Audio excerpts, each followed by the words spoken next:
आप सभी law student का आपके अपने यूट्यूब चैनल पर स्वागत है।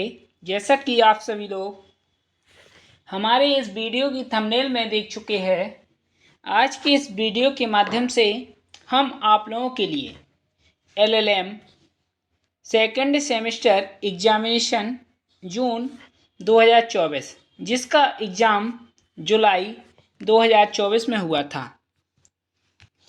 एक सेमेस्टर में 3 पेपर होते हैं। इसके 2 पेपर हमने पहले अपलोड कर दिए हैं 2 दिन पहले। यह तीसरा पेपर है Indian constitutional law the new challenges. अगर आपको किसी सब्जेक्ट के नोट्स चाहिए तो हम आपको उपलब्ध करा देंगे और पेपर की PDF चाहिए तो उपलब्ध करा देंगे। डिस्क्रिप्शन बॉक्स में हमारा नंबर है तो आप मैसेज कर सकते हो। एग्ज़ाम में 3 घंटे का समय दिया जाता है। पेपर 70 नंबर का पूछा जाता है। एग्ज़ाम या वीडियो देखते समय एक बात ध्यान रखें, आपको अपना सब्जेक्ट देखना है। यह नहीं देखना है कि यह पेपर है किस यूनिवर्सिटी का है। अगर आपका subject Indian constitution new challenges है तो आप यह वीडियो देखिए। आप लोगों के लिए काफ़ी महत्वपूर्ण है क्योंकि आने वाले समय में आपका एग्ज़ाम होगा तो इसी पेपर से ही एग्ज़ाम में प्रश्न पूछे जाएंगे। पेपर में 5 प्रश्न पूछे जाते हैं जो आपको 5 करने पड़ते हैं और 10 दिए जाते हैं प्रश्न। पहला प्रश्न पूछा गया था, भारतीय गणराज्य पंथ निरपेक्ष परंतु भारतीय समाज बहुधर्मीय हैं, फिर भी स्वतंत्रता के पश्चात धार्मिक कट्टरता और सांप्रदायिकता ने संविधान के पथ निरपेक्ष स्वरूप पर आघात किया है, विवेचना कीजिए। दूसरा, निर्णीत वादों की सहायता से संविधान के अनुच्छेद 12 में प्रयुक्त राज्य शब्द को समझाइए।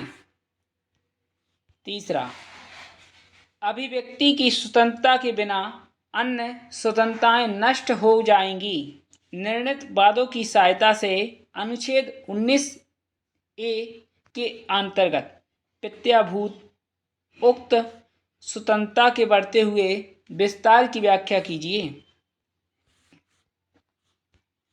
चौथा, न्यायिक सक्रियता क्या है?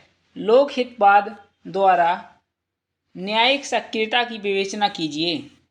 पाँचवां, चुनावों में व्याप्त भ्रष्टाचार एवं बढ़ते अपराधीकरण से लोकतांत्रिक व्यवस्था कमजोर होने लगी है।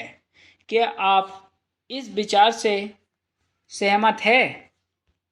चुनाव आयोग द्वारा स्वतंत्र एवं निष्पक्ष चुनाव सुनिश्चित करने की दिशा में किए गए प्रयासों का वर्णन कीजिए। छठवां, भारतीय संविधान में राज्य के नीति निर्देशक सिद्धांतों की क्या महत्व है? अनेक नीति निर्देशक तत्व जो परिवर्तनीय नहीं थे वे अनुच्छेद 21 के द्वारा न्यायिक क्रियाशीलता द्वारा परिवर्तनीय हो गए हैं, व्याख्या कीजिए। छठवां, सर्वोच्च न्यायालय और उच्च न्यायालय की न्यायाधीशों की नियुक्ति, निष्कासन, स्थानांतरण और सेवा की शर्तों से संबंधित नियमों का उल्लेख कीजिए। आठवां, निम्नलिखित पर व्याख्यात्मक लेख लिखिए। पहला, शिक्षा के अधिकार की संवैधानिक व्यवस्था। दूसरा, गठबंधन सरकार का प्रयोग। तीसरा, कुछ राज्यों को विशिष्ट दर्जा। चौथा, महिला सशक्तिकरण।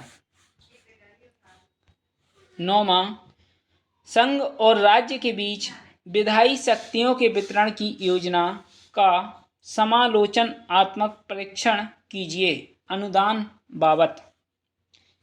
इसके बाद 10वां प्रश्न पूछा गया, निर्णीत वादों की सहायता से संसाधनों पर अंतर्राज्यीय विवादों पर निबंध लिखिए।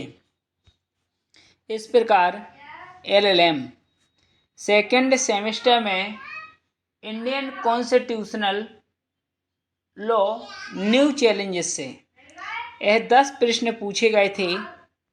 अगर आपने इन प्रश्नों को तैयार कर लिया तो आने वाले समय में जब आपका एग्ज़ाम होगा तो 3-4 प्रश्न तो इसी वीडियो से ही पूछे जाएंगे।